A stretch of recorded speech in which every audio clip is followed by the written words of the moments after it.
નમસ્કાર વિદ્યાર્થી મિત્રો, ધોરણ 10 વિષય ગણિત પ્રકરણ 6 ત્રિકોણની અંદર આપણે અત્યાર સુધી થિયરી આધારિત નવા દાખલા સમજી ગયા, જૂના દાખલા સમજ્યા, થોડાક એ થિયરી આધારિત વધારાના દાખલાને સમજી ગયા.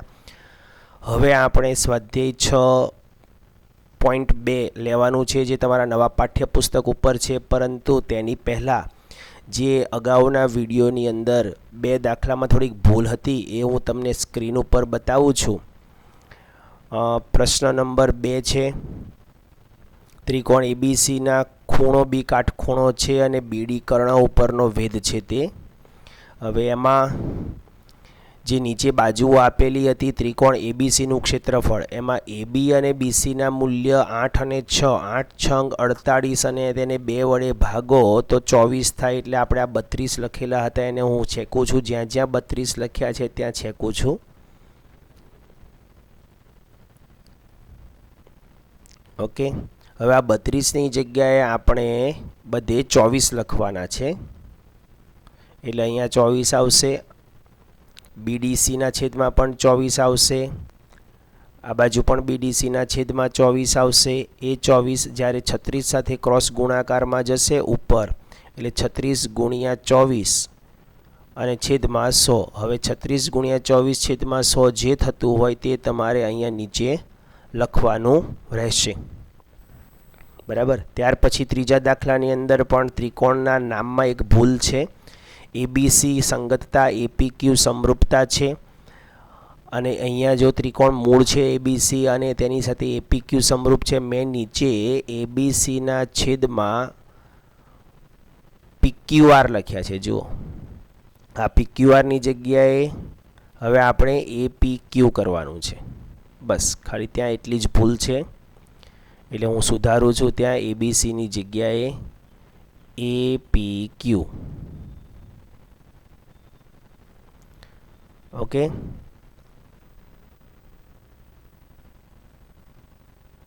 બાકી બધું સેમ છે, એમાં કોઈ ફેરફાર નથી. એબીસીનું જે ક્ષેત્રફળ શોધવાનું છે તે 48√3 આપણને મળે છે. તો પાછા આપણે આજના દિવસમાં આવી જઈએ. અને વિદ્યાર્થી મિત્રો, તમને આ હોમવર્ક આપેલું હતું. આ હોમવર્કના દાખલા બધા ગણતરી સાથે તમારે કરવાના હતા. એ આશા છે કે તમે બધાએ ગણી લીધા હશે અને તેના ફોટોઝ તમારે મને મોકલવાના છે. તો હવે આજના દિવસમાં દિવસ 7નો પીરિયડ છે આજે, અને એમાં સ્વાધ્યાય 6.2 હવે આ નવા પાઠ્યપુસ્તક ઉપર છે, એટલે તમને સૂચના પણ ઉપર હું લખી આપું છું કે જેથી તમને ખ્યાલ આવે કે આ નવા પાઠ્યપુસ્તક એટલે કે તમારા જે પાઠ્યપુસ્તક છે એના આધારિત દાખલા છે. તો હાલના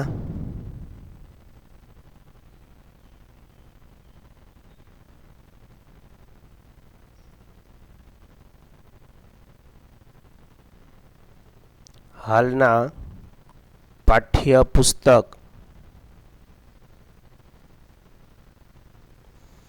આધારિત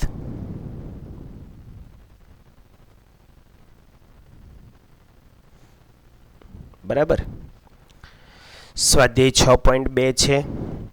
પ્રશ્ન 1 આપણને આપેલો છે. આકૃતિ 6.17 1 અને 2. આ એટલે 1 અને 2 એટલે પહેલી આકૃતિ અને બીજી આકૃતિમાં ડીઈ સમાંતર બીસી છે. જુઓ, બંને આકૃતિમાં ડીઈ બીસીને સમાંતર છે. બરાબર. તો પહેલી આકૃતિમાં આપણે ઈસીને શોધવાનો છે. બરાબર. નાનીના છેદમાં નાની, અને અહીંયા નાનીના છેદમાં નાનીના ગુણોત્તર લાગશે. એડીના છેદમાં બીડી, ઈસીના છેદમાં એઈના છેદમાં ઈસી તથા મોટીના છેદમાં નાની કે નાનીના છેદમાં મોટી એવા ગુણોત્તર લાગુ પડશે. નંબર 1માં આપણે ઈસી શોધવાનો છે, નંબર 1માં ઈસી, અને નંબર 2માં એડી શોધવાનો છે. બરાબર. તો હવે આપણે બંને દાખલાની ગણતરી તેની નીચે જ કરીશું. પહેલી આકૃતિમાં આપણે ઈસી શોધવાનું છે, તો ઈસીને શોધવાનું હોય એટલે હું ઈસીને ઉપર રાખીશ. જે શોધવાનું હોય તે બાજુને હંમેશા ઉપર રાખીશું તથા તેને અનુરૂપ તે જ સાઈડની બાજુને આપણે નીચે રાખીશું. તો ઈસી ઉપર આવી તો કોણ હવે નીચે આવશે? AE નીચે આવશે એટલે હું નીચે AE લખીશ. બરાબર. હવે બાજુમાં એવો ગુણોત્તર લેવાનો છે કે જે તમને આપેલો હોય, મતલબ તમે જમણી બાજુના ગુણોત્તર લખી દીધા છે તો હવે બાજુમાં તમારે ડાબી બાજુના ગુણોત્તર લખવાના છે. એટલે હું બાજુમાં એક થોડીક નોંધ લખીશ કે જબાની અને ડાબાની. બરાબર. એક આપણે સહેજ નોંધ લખી લઈએ એટલે શું છે તમને ખ્યાલ આવે. મેં શું લખ્યું છે જે ગુણોત્તર એ હું તમને લખું છું. જો જમણી બાજુ નીચેની, જમણી બાજુની નીચેની, બરાબર, જમણી બાજુની ની એટલે નીચેની, અને નીચેનો ગુણોત્તર છે ડાબી બાજુની ઉપરની, સોરી જમણી બાજુની ઉપરની. એટલે જબાની ને જબા ઉ આવી ગયું. તો બાજુમાં કયો ગુણોત્તર આવશે? જબા જબા બદલાઈ જશે, ની ઉ ચેન્જ થઈ. મતલબ તમારે ક્રોસ વિચારવાનું છે. જો જે શબ્દો સેમ છે ને તેને બદલવાના છે, જે વિરોધી છે તેને બદલવાના નથી. એટલે જબા જબાની જગ્યાએ હું ડાબા ડાબા કરીશ, ની ને ઉ એમ નામ રાખીશ. એટલે ડાબાની ઉ, ડાબાની નીચેની મેં લખી જો બીડી, અને પછી ડાબાની ઉપરની લખી એડી. હવે એની કિંમતો મૂકું છું હું. AEના છેદમાં 1 આવશે, સોરી AEની કિંમત 1 છે એટલે 1, BDની કિંમત 3 છે અને નીચે આવશે 1.5. હવે મારે ECને શોધવાનો છે એટલે 1 ઉપર લઈ જઈશું તો 3 ગુણ્યા 1 ઉપર ગયો છેદમાં 1.5 છે એટલે એના મેં 15 લખ્યા અને છેદમાં 10. 10નો 10 છેદનો છેદ ક્યાં જશે? અંશમાં. તો માટે EC બરાબર 3 ગુણ્યા 10 છેદમાં 15. હવે આનો છેદ ઉડાડીશું. 3 પંજા 15, 5 દુ 10, માટે EC બરાબર 2 આવશે. તો આ તમારું ECનું મૂલ્ય છે અને સવાલની અંદર સેમી લખેલા છે એટલે સેમી લખવા ફરજિયાત છે. બરાબર. બાજુમાં બીજી આકૃતિની આ નીચે બીજી આકૃતિનું આપણે દાખલો ગણીશું. એમાં આપણે ADને શોધવાનો છે એટલે ADને હું ઉપર લઈશ. એ ડાબી બાજુની ઉપરની બાજુ થઈ એટલે ડાબી બાજુની નીચેની લખીશું. ડાબી બાજુની ઉ અને ની, ઉની નથી ચેન્જ કરવાનું, જબા બદલવાનું છે. ડાબાની જગ્યાએ જબા, તો જબા ઉની લખવાનું છે. જબા જમણી બાજુની ઉપરની AE અને જમણી બાજુની નીચેની EC. હવે AD શોધવાનો છે એટલે બાકીની 3 કિંમતો આપણે મૂકીશું. AD લખીશું. DBની કિંમત આપણી પાસે 7.2 છે અને AEની કિંમત 1.8 છેદમાં 5.4. હવે ADને શોધવાનો હોવાથી 72ને પેલી બાજુ એટલે કે 7.2ને પેલી બાજુ લઈ જઈશું. 1.8 ગુણ્યા 7.2 છેદમાં 5.4. હવે દરેકના પોઈન્ટ કાઢી લઈશું. AD બરાબર આનો પોઈન્ટ કાઢીશું એટલે છેદમાં 10 આવશે ને 54ના છેદમાં પણ 10 આવશે. 10ના 10 છેદનો છેદ ઉપર ને ઉપરના 10 નીચે એટલે બે 10 10 ઉડી જશે એટલે 18 અને 54ના જે પોઈન્ટ છે ને તે મફતમાં નીકળી જશે. એટલે 18ના છેદમાં 54 ગુણ્યા આ 72 એટલે કે 7.2નો પોઈન્ટ કાઢીશું ત્યારે ખાલી છેદમાં 10 લખવાનું આવશે. હવે છેદ ઉડાડીએ. AD બરાબર જે છેદ આવતો હોય તે તમારે અહીંયા જાતે લખવાનો છે અને બાજુમાં એકમ સેમી ફરજિયાત લખવાનો છે. ઓકે. ત્યાર પછી પ્રશ્ન નંબર 2 જોઈએ.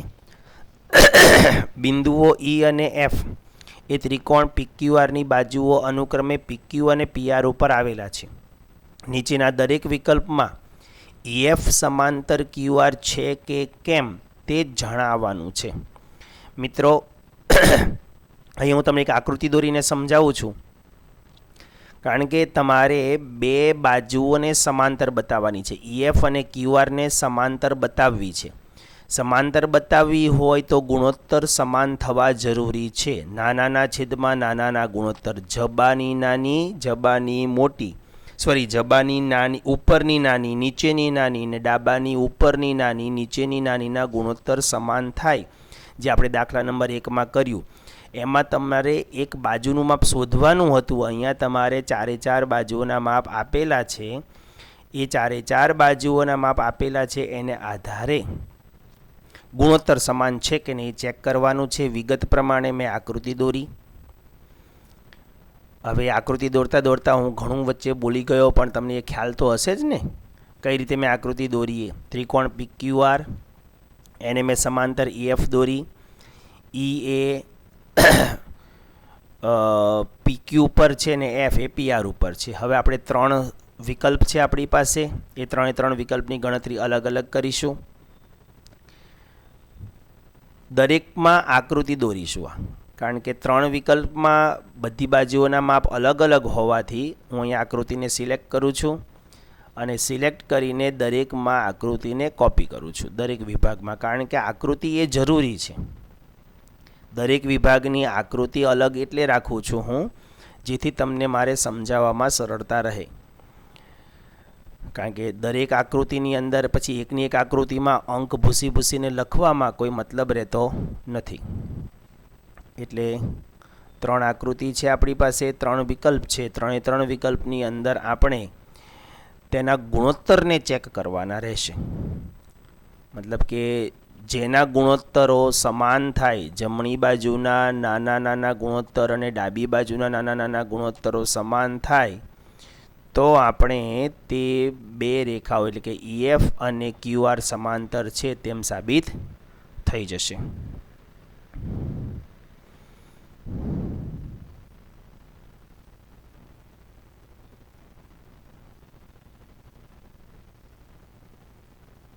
તો આગળ વધીએ. હવે બાજુઓના માપ લખું છું હું. PE 3.9 છે, EQ 3 છે, PF 3.6 છે અને FR 2.4 છે. હવે આપણે EF સમાંતર QR શોધવાનો છે, એટલે હું આગળ તમને દાખલો બતાવું છું. જો આપણે બધા ગુણોત્તરને સમાન લઈ લીધા હતા, કારણ કે એમાં સમાંતર છે એવી સ્પષ્ટતા કરી દીધી હતી અને શોધો એમ લખ્યું હતું. બરાબર. જો મતલબ સમાંતર છે અને શોધવાનું હોય તો ગુણોત્તર સીધા લઈ લેવાના છે. બરાબર. જો સમાંતર છે એવું લખીને આપેલું છે અને અહીંયા સમાંતર છે કે કેમ તે આપણે ચેક કરવાનું છે. એટલે ગુણોત્તર તમે ગમે ત્યાંથી શરૂ કરી શકો. આમાં ડાબી બાજુના ઉપરના અને નીચેનાનો ગુણોત્તર લઈ લો, એ જ રીતે જમણી બાજુના ઉપરની નાની અને નીચેની નાનીનો ગુણોત્તર તમે લઈ શકશો. તો હું લખું છું PE ના છેદમાં EQ બરાબર, સોરી એની આપણે કિંમતો સીધી લઈ લઈશું. અહીંયા બરાબર કરીને ગુણોત્તર નહીં લઈએ, એટલે 3.9 ના છેદમાં 3 લખું છું. 3.9 એટલે એના છેદ ઉડાડવાનો પ્રયત્ન કરીએ. 39 ના છેદમાં પોઈન્ટ કાઢી નાખ્યો એટલે છેદમાં 10 આવશે, એટલે 3 છે તો 30 થશે. હવે આના છેદ ઉડાડો. 13 તરી 39 અવિભાજ્ય અવયવ પાડીને પણ તમે છેદ ઉડાડી શકો. 3 × 10 અથવા 3 × 5 × 2 પણ લખી શકો. 3 ઉડી ગયા એટલે 13 ના છેદમાં 10. મતલબ કે જમણી બાજુ ડાબી બાજુનો ગુણોત્તર શું આવ્યો? 13 ના છેદમાં 10. હવે આપણે જમણી બાજુનો ગુણોત્તર લઈશું PF ના છેદમાં FR. નાના જ ગુણોત્તર લેવાના છે, ધ્યાન આપજો. કિંમતો મૂકીએ. 3.6 છેદમાં આવશે 2.4. બંનેના પોઈન્ટ મફતમાં ઉડી જશે, કારણ કે બંનેના છેદમાં 10 આવે, 10 ઉડી જાય એટલે 36 ના છેદમાં 24. હવે આપણે તેના અવિભાજ્ય અવયવ પાડીશું. 3 × 3 × 2 × 2. 24ના પણ એ જ રીતે અવિભાજ્ય અવયવ પાડીએ. 3 × 2 × 2 × 2 સમાન ઉડાડો. 2 ઉડી ગયા, 2 ઉડી ગયા, 3 ઉડી ગયા, 3 ના છેદમાં 2 આવ્યા. જુઓ હવે મિત્રો, અહીંયા બંને ગુણોત્તર ચેક કરો. ડાબી બાજુના નાના અને જમણી બાજુના નાના બંને ગુણોત્તર અહીંયા કેવા આવે છે? અલગ અલગ. એટલે આપણે લખીશું અહીં PE ના છેદમાં EQ is not equal to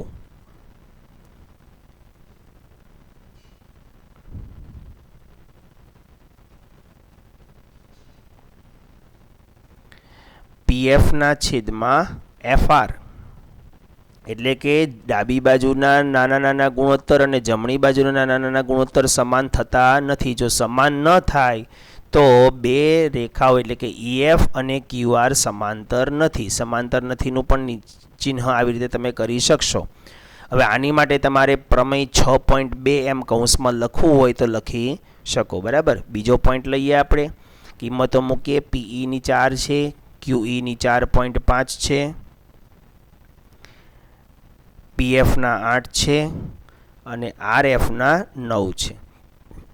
બાજુમાં કર્યું તે જ રીતે સેમ કામ કરવાનું છે. નંબર 1ની જેમ PEના છેદમાં EQ લઈશું. પહેલાં ગુણોત્તર આપણે, તમે કોઈ પણ ગુણોત્તરથી શરૂ કરી શકશો. તમને એમ લાગે જમણી બાજુના ગુણોત્તર પહેલાં લેવા છે તો એ પણ તમે લઈ શકો. 4ના છેદમાં 4.5 કિંમતો મૂકી. 4.5નો પોઈન્ટ કાઢી નાખશું એટલે ઉપર થશે 40, નીચે આવશે 45. પોઈન્ટ ઉપર ગયો એટલે કે છેદમાં 10 હતા એ ઉપર ગયા. 45 40ના છેદમાં 45 અવિભાજ્ય અવયવ પાડી દઈએ. 2 ગુણ્યા 2 ગુણ્યા 5 ગુણ્યા 2 છેદમાં 45ના અવયવ આવશે 3 ગુણ્યા 3 ગુણ્યા 5. સમાન સમાન ઉડાડો. 5 5 ઉડી ગયા. 2 દુ 4 દુ 8 છેદમાં 3 તરી 9 8ના છેદમાં 9. ઓકે, આ ડાબી બાજુનો ગુણોત્તર આવ્યો. હવે જમણી બાજુનો શોધીએ. PFના છેદમાં FR ઇઝ ઇક્વલ ટુ કિંમતો મૂકીએ. 8ના છેદમાં 9 અહીંયા તૈયાર જ છે. 8ના છેદમાં 9 જો, એટલે ઉપરનો ગુણોત્તર ને નીચેનો એટલે કે ડાબી બાજુનો ગુણોત્તર ને જમણી બાજુના ગુણોત્તર કેવા આવ્યા? સરખા. માટે તમે લખશો. અહીંયા વિધાન લખીને ખાસ કામ કરવાનું છે. એમ નામ સીધું નથી લખી દેવાનું સમાંતર છે એમ. માટે અહીં PE છેદમાં EQ is equal to PF છેદમાં FR હોવાથી અથવા થવાથી બંને સમાંતર. બે ગુણોત્તર જ્યારે સમાન થાય ને તો આ સમપ્રમાણતાના મૂળભૂત પ્રમેયનું પ્રતિપ્રમેય છે. આગળ આવશે આપણે શીખવાનું. સમપ્રમાણતાનું જે મૂળભૂત પ્રમેય છે ને તે એમ કહેવા માંગે છે કે જો ત્રિકોણની કોઈ એક બાજુને સમાંતર બીજી બાજુ દોરવામાં આવે તો તેનો ગુણોત્તર સમાન થાય. આનું ઊંધું છે. ગુણોત્તર સમાન થાય છે તો તે સમાંતર છે, એટલે પ્રમેય 6.2 છે એનું પ્રતિપ્રમેય. બરાબર. એટલે પ્રમેય 6.2 એવું કૌંસમાં તમારે લખવું હોય તો લખી શકશો.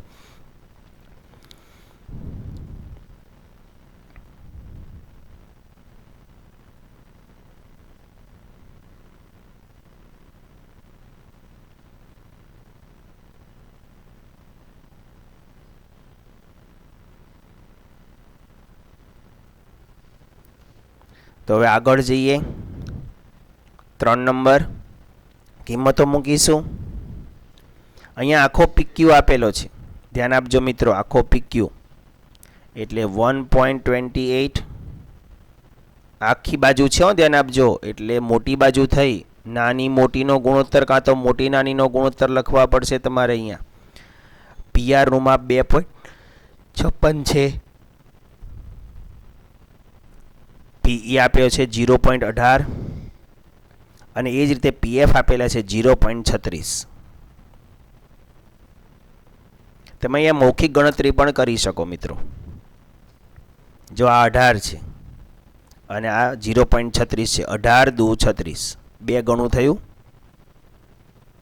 0.18 ને 0.36 એટલે કેટલું થયું? આ 2 ગણું થયું. બરાબર. 2 ગણું હું લખું છું તો બાજુનું પણ 2 ગણું થવું જોઈએ. તો 1.28 સાથે 2.56 પણ 2 ગણું થાય છે. 2 ગણું તમે ડાબી બાજુથી જમણી બાજુ 2 ગણી બનાવો છો નાની, તો મોટી પણ ડાબી બાજુથી જમણી બાજુ 2 ગણી થવી જોઈએ. એ 2 ગણી થઈ એટલે સમાંતર છે. એ જ રીતે આ જુઓ. 4 દુ 8 4.5 દુ 9 2 ગણું થયું. પણ અહીંયા એ જળવાતું નથી. પહેલા પ્રશ્નમાં એ જળવાતું નથી. જો 3ના ડબલ કે 3ના 0.8 ગણા જ 2.4 થાય ને.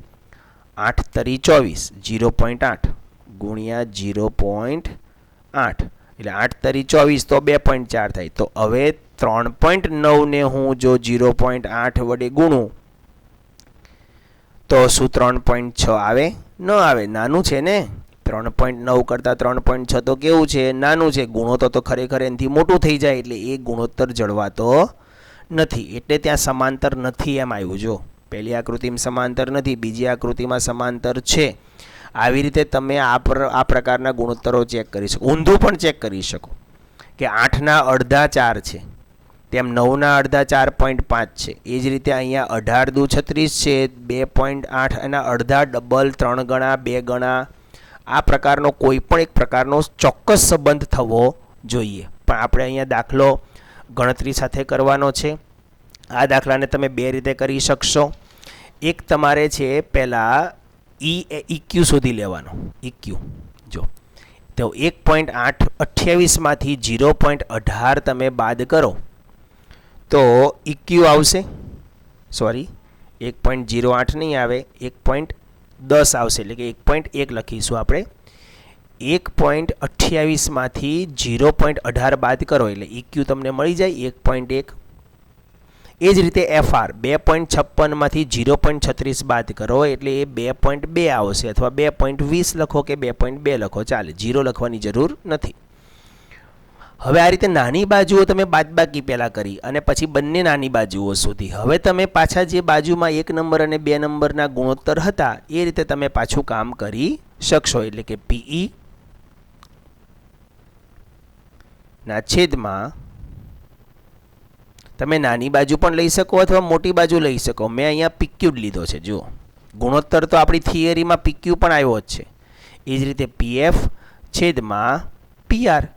તમે ડાબી બાજુની નાની સાથે ડાબી બાજુની મોટી લ્યો છો તો બીજો ગુણોત્તર જમણી બાજુની નાની સાથે જમણી બાજુનો મોટી લેવાનો છે. અથવા બાદબાકી કર્યા બાદ એટલે કે ઇક્યુ જે શોધ્યા બાદ તમે પીઈના છેદમાં ઇક્યુ અને પીએફના છેદમાં એફઆર પણ તમે લખી શકો. પણ આ ગુણોત્તર તમે ક્યારે લઈ શકશો? બાદબાકી કર્યા બાદ. એટલે હું અહીં લખું છું બાદબાકી બાદ. બાદબાકી પછી કઈ બાદબાકી? તો કે 1.28ની પેલી બાદબાકી પછી.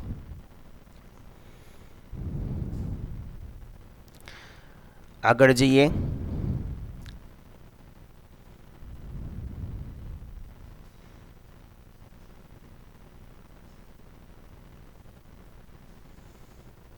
ઉદાહરણ 5ની અંદર ખૂણો પી શોધવાનો છે. જો બરાબર, એમાં તમને બાજુઓના જે માપ આપેલા છે ને એમાં આ ત્રિકોણને PRQ ત્રિકોણને તમારે ABCની જેમ ગુલાટ મરાવવાની છે, પલટાવવાનો છે અને ફેરવવાનો છે.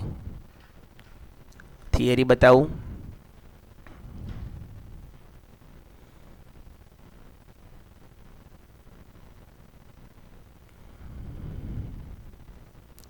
કે સંગતતા આપેલી હોય છે. જો રકમની અંદર આપણે આ દાખલો એવો પણ કર્યો કે જેની અંદર ફક્ત બાજુઓના ગુણોત્તરો આપેલા હતા, તેને આધારે આપણે પહેલાં સંગતતા સમરૂપતા બતાવી હતી. જો અહીંયા ખૂણાઓના માપ આપેલા છે અને ખૂખું શરતને આધારે આપણે સંગતતા સમરૂપતા બતાવી. તો અહીંયા પણ તમારે સંગતતા સમરૂપતા પહેલાં બતાવવી પડશે કે કયા ક્રમથી સંગતતા સમરૂપતા થઈ છે તે. બરાબર. તો હવે અહીંયા જે ત્રિકોણ દોરેલો છે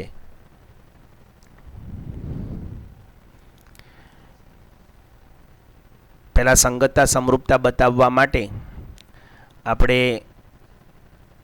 ત્રિકોણ ABC અને ત્રિકોણ PQRની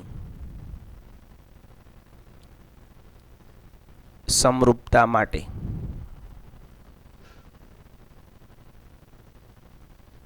બરાબર પહેલાં આપણે કઈ શરતને આધારે સંગતતા સમરૂપતા છે તે ચેક કરીએ. હવે પણ અહીંયા તમને બાજુઓના માપ આપેલા છે તો બાજુઓના ગુણોત્તર કરો.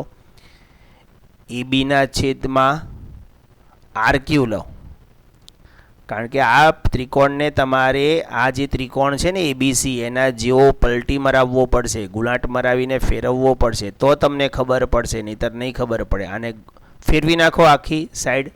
જો આકૃતિ દોરું છું, RQ લેવાનો છે. બરાબર. 3.8ના છેદમાં 7.6 આવશે. 38ના છેદમાં 76. 38 દુ 76 એટલે 1/2 જવાબ આવશે એનો. ABના છેદમાં RQનો જવાબ 1/2. એ જ રીતે હવે BC નીચેની બાજુ લઈએ. BCના છેદમાં PQ, ABના છેદમાં PR, RP નથી કે PR નથી, RQ છે. તમે એને જોજો, આકૃતિને ફેરવવાની છે, ગુલાટ મરાવવાની છે અને ઉલટાવવાની છે. હવે આપણે જો આ Pને તમે ફેરવીને આમ લઈ લેશો જમણી બાજુ, આમ જમણી બાજુ લઈ જાઓ એટલે R તમારો ક્રોસમાં થોડોક આવશે અને P તમારો જમણી બાજુ જતો રહેશે અને Q તમારો ડાબી બાજુ આવી જશે આકૃતિમાં. એ આકૃતિ દોરીએ ચાલો.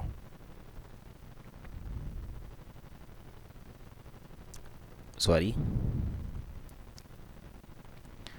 હું તમને ABC જે રીતે છે ને જે શેપથી, એ શેપથી તમને PQRને દોરીને આપું છું.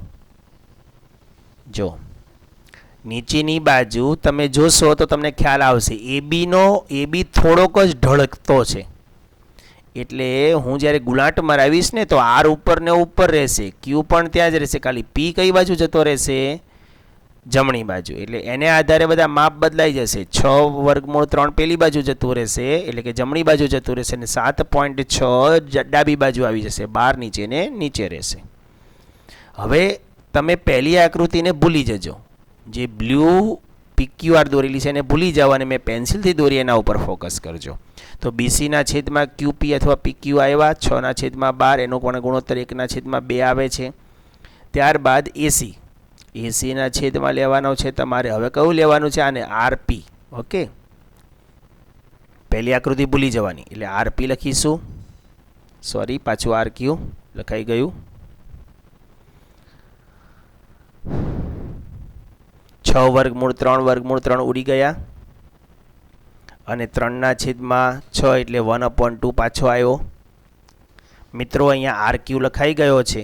એ RQ જે લખાઈ ગયો છે તેને તમારે RP સમજવાનો રહેશે. ACના છેદમાં RQ છે ત્યાં RP. હવે સંગતતા કઈ મળી? તો માટે સંગતતા ABC, પછી તીર કરવાનું છે. હવે કયો ક્રમ છે એ પેલી બીજી આકૃતિ જોવાની છે તમારે.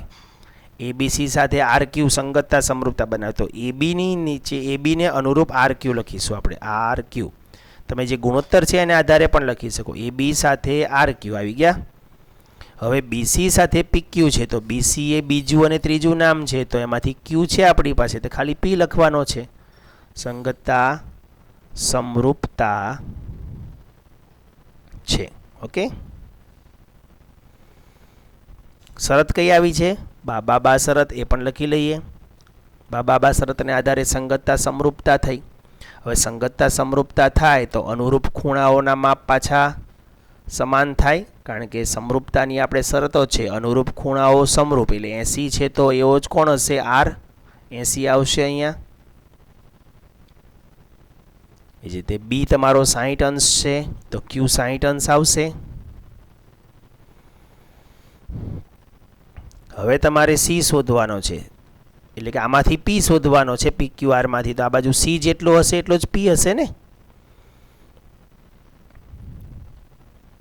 તો હવે આપણે ત્રિકોણ ABCની અંદર પહેલાં C ને શોધી લઈએ. બરાબર, તો ત્રિકોણ ABC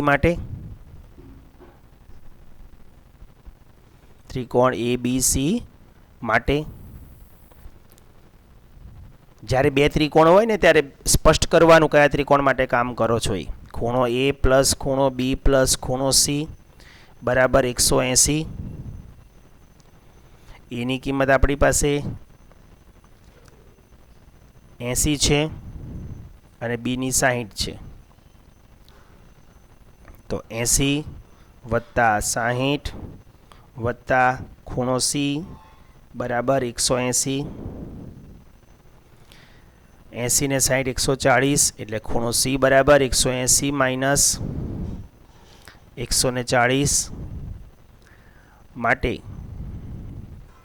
ખૂણો C બરાબર 40 અંશ. હવે જેટલો ખૂણો C થશે એટલો જ ખૂણો P થશે.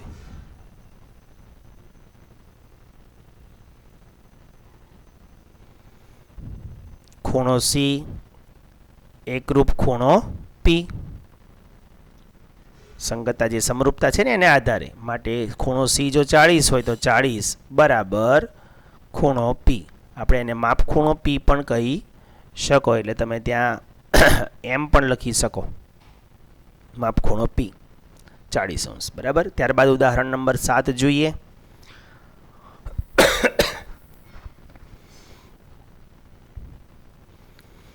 નેવું સેમી ઊંચાઈવાળી એક છોકરી વીજળીના થાંભલાના તળિયેથી 1.2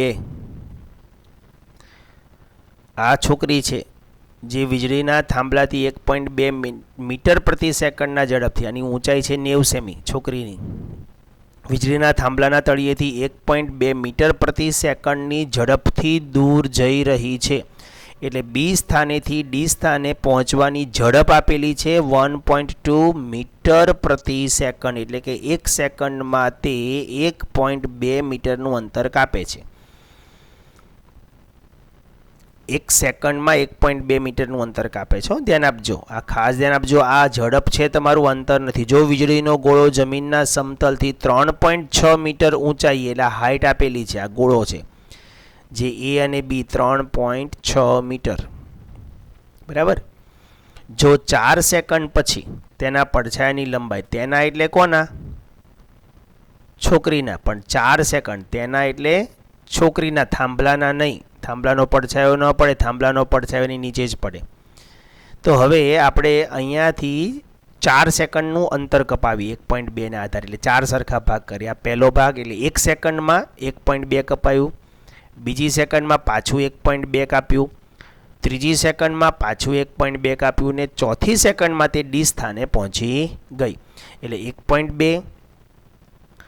હા, હવે આ જે હાઇટ છે બંને, એટલે આ એનો પડછાયો છે, જે ડીઈ એ એનો પડછાયો થશે. આપણે ત્યાં લખીએ પડછાયો.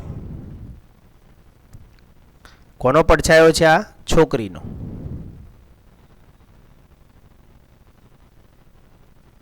ઓકે, ડીઈ જેટલો એનો પડછાયો છે છોકરીનો, એને આપણે શોધવાની છે, પડછાયાની લંબાઈને. હવે બી અને ડી વચ્ચે મેં જે 4 ભાગ કર્યા ને, તે દરેક ભાગ 1.2 મીટરનો હશે. હવે આ જે આકૃતિ છે, એને મેં આકૃતિ અહીંયા બાજુમાં દોરીને તૈયાર રાખી છે. કાટકોણ ત્રિકોણ છે, આ ઈને તમારે ઉપર લઈ જવાનો છે આ રીતે, તો એ તમારો જમણી બાજુ આવી જશે, અને બી તમારો કાટખૂણો બનાવે છે. એટલે પહેલાં તમારે શું કરવાનું? ઈ ઉપર આવશે, અને એ કર્ણ છે, દેખાય છે આકૃતિમાં, જો એ કર્ણ છે અને બી કાટખૂણો બનાવે છે, તો બી નીચે આવી જશે, અને જે થાંભલો છે ને એ હવે આડો પડી જશે. એટલે અહીંયા આવશે થાંભલાનો બલ્બ હતો, એ બલ્બ સ્થાને એ છે.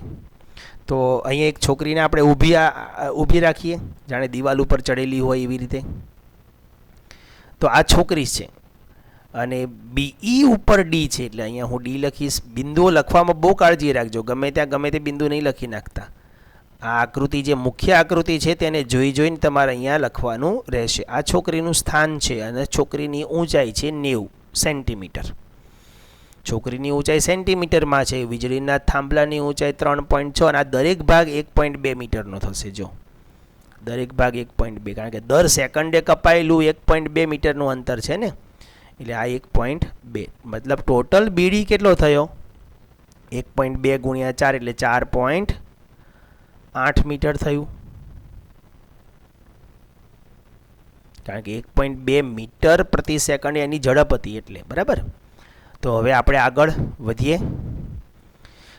હવે તમારે ફોકસ કરવાનું છે બીજી આકૃતિમાં, મતલબ જે લાલ કલરની આકૃતિ છે ને એમાં પડછાયાની લંબાઈ શોધવાની છે. તો પહેલાં આપણે સેકન્ડ અને મીટર જે આપેલા છે એના ઉપરથી પહેલાં એનું અંતર શોધી લઈએ. 1 સેકન્ડમાં 1.2 મીટર અંતર કાપે છે છોકરી, તો 4 સેકન્ડમાં કેટલું અંતર કાપે? આપણે આકૃતિમાં તો બતાવી દીધું 4.8 થાય એમ, પણ અહીંયા બતાવવું જરૂરી છે. 4 ગુણ્યા 1.2 છેદમાં 1, 4 ગુણ્યા, અથવા તો સીધું લખી દો તમે તો પણ ચાલે, 4.8 મીટર. તો છોકરીએ કાપેલું અંતર 4.8 મીટર થયું. હવે મીટરને આપણે સેન્ટીમીટરમાં ફેરવી દઈએ, એટલે 480 સેન્ટીમીટર, કારણ કે છોકરીની ઊંચાઈ જે છે ને એ સેન્ટીમીટરમાં આપેલી છે. તો હવે બીડી તમને આપી દીધો છે 480. આ પડછાયો છે એ આપણે શોધવાનો છે. આ 90 છે અને જે 3.6 છે થાંભલો એ હવે આડો થઈ ગયો, એ 360 થઈ જશે. બરાબર. હવે મિત્રો તમે અહીંયા ગુણોત્તરને આધારે આપણે દાખલો ગણવાનો રહેશે. તો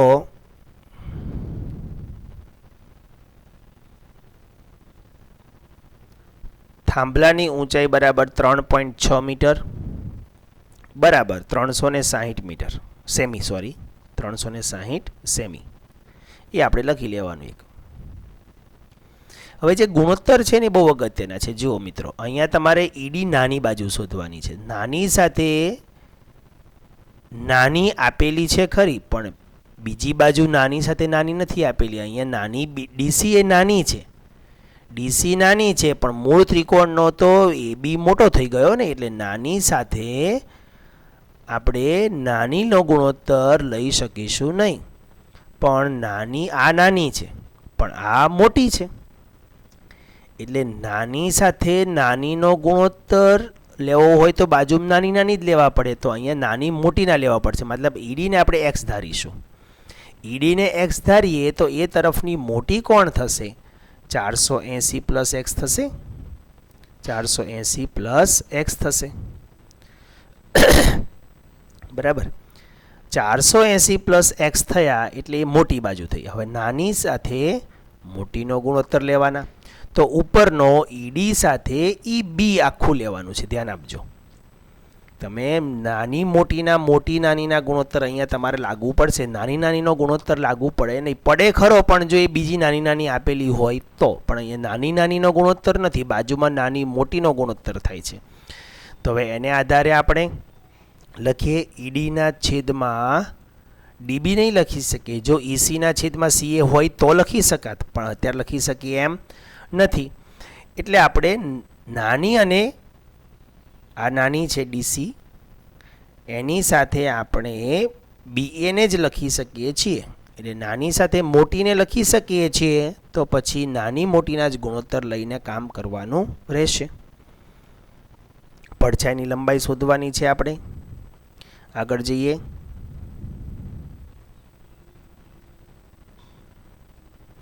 આકૃતિ હવે તમારે લાલ કલરની જે આકૃતિ છે ને એના ઉપર ફોકસ કરવાનું છે. હું અહીંયા બતાવું છું પાછું. લાલ કલરની આકૃતિને આધારે જ તમારે લખવાનું છે. પહેલાં આપણે લખી લઈએ જે પેલું ધારો કે વાળું લખ્યું છે. ધારો કે ઈડી બરાબર એક્સ.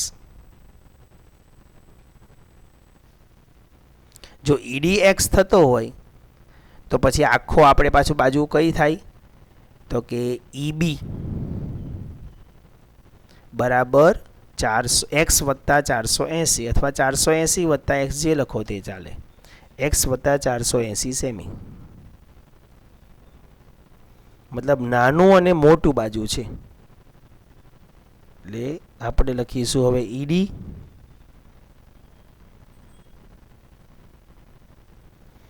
ના છેદમાં ઈબી. ડીબી છે પણ નહીં લખી શકવાનું કારણ શું છે? બાજુમાં આપણને ડીબીને સમરૂપ કોણ આવવો જોઈએ? સીએ. એ આપણી પાસે નથી. અને ઈડીને સમરૂપ ઈસી પણ નથી. એટલે આપણે ડીસી અને બીએ વાળો જ ગુણોત્તર બાજુમાં ફરજિયાત લેવો પડે. એટલે મેં જો ડીસી લખ્યું. ઈડીને સમરૂપ કોણ છે? ઈડી નાની છે, તો પેલામાં નાની કોણ છે? ડીસી. ઈબી આખી છે, તો આખી કોણ છે? બીએ. હવે કિંમતો મૂકી આની અંદર.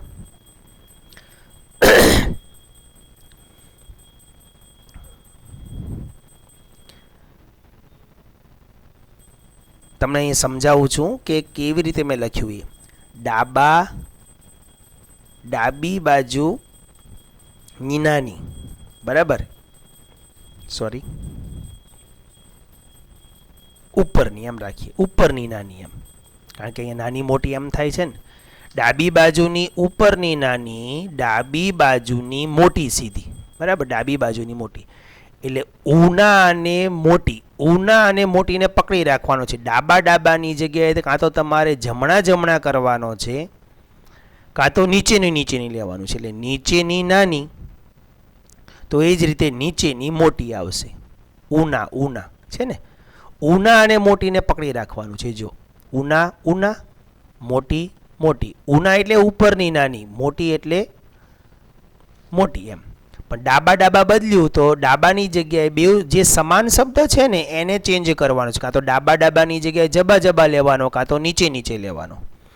હવે કિંમતો મૂકીએ. ઈડીની કિંમત એક્સ છે અને ઈબીની કિંમત 480 પ્લસ એક્સ છે. ડીસીની કિંમત 90 છે અને બીએની કિંમત 360 છે. 0 0 ઉડી ગયા માટે ક્રોસ ગુણાકાર કરી દઈએ આપણે. 480 પ્લસ એક્સ બરાબર 9 ચોક 36, છેદ ઉડાડશું 1/4. આ ઘણી વખત કેટલાક મિત્રો 4 ઉપર લખી દે છો, ધ્યાન રાખજો ખાસ. ક્રોસ ગુણાકાર કરીએ 4x બાજુ ગુણાકાર થશે અને 480 પ્લસ એક્સ એક સાથે ગુણાકાર થશે એટલે 480 પ્લસ એક્સ.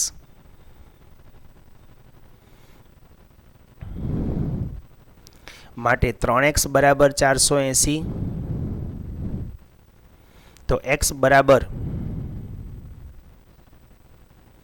480 ના છેદમાં 3 માટે x બરાબર 16 તરી 48 એટલે 160 સેમી થાય.